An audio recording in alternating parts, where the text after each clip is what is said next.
Hello, gamers. As you know, I am Blobby Deerford, CEO of FU Games, and we have a problem.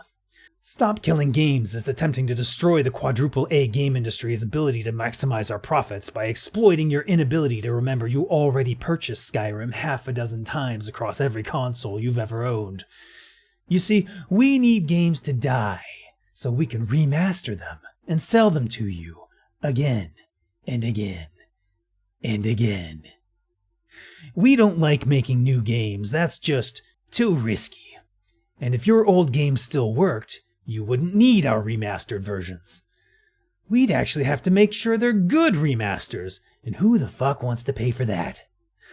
I mean, sometimes we find small game studios that are really passionate and willing to take our insanely bad deals just to get a chance to work on something they once loved. For pennies on the dollar compared to what we take. Because it's our IP now. But that's pretty rare, and eventually we're just going to sell these licenses out to the most degenerate money-grabbing mobile game companies we can find. But let's talk about our live service games that you're so interested in end-of-life services for. First off, who wants to pay for servers when you losers aren't buying enough Sparkle Pony mounts? No, we need to be able to shut down these servers whenever we feel like it and push you to another game that's making us more money. And we definitely don't want you hanging around on some dead old game that isn't bringing in cash.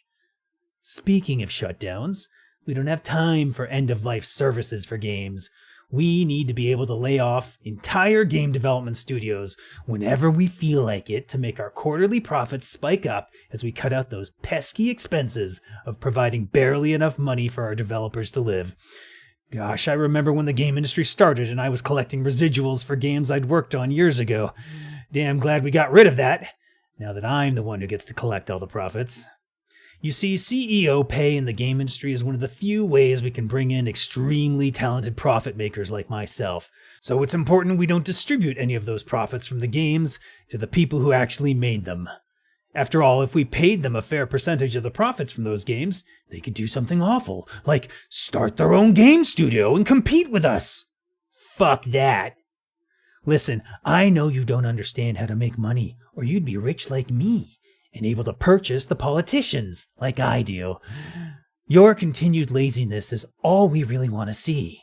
Pushing an initiative like Stop Killing Games into legislative action is dangerous to our status quo, and the status quo has been very, very profitable at the top of the game industry. So fuck off. Stop with the Stop Killing Games nonsense. You all know that government is useless, and that's why we pay billions of dollars to lobbyists who make sure politicians won't listen to you. Bye.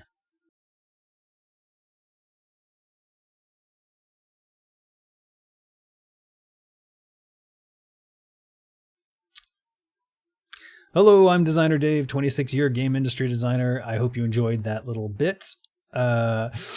Stop Killing Games is a very important initiative to push for legislative action to create some sort of legislation that will prevent games from being destroyed by the game companies that made them so that they can do a lot of things that you probably already don't like. If you have any questions about Stop Killing Games and how it could potentially work, I'm here to answer your questions. You can ask me on my live streams. You can ask me on my Discord. This is very important, and there's a lot of misinformation out there, and I'm going to try to help clear it up. Right now, I want you to know that there is no legislation. There's nothing saying to do anything at this point. It's literally just getting this to the legislative bodies in the European Union and the UK, and hopefully eventually America. We want to get some sort of legislation that prevents these companies from abusing the lack of accountability that is currently out there. We need to end this status quo of screwing over gamers, players, all of us. We are their consumers, and we have effectively no footing with which to prevent them from doing these things. And this is just the groundwork to find some way to make them accountable and to put in place something that would allow us to continue to play the games that we purchased. That's really all this is about.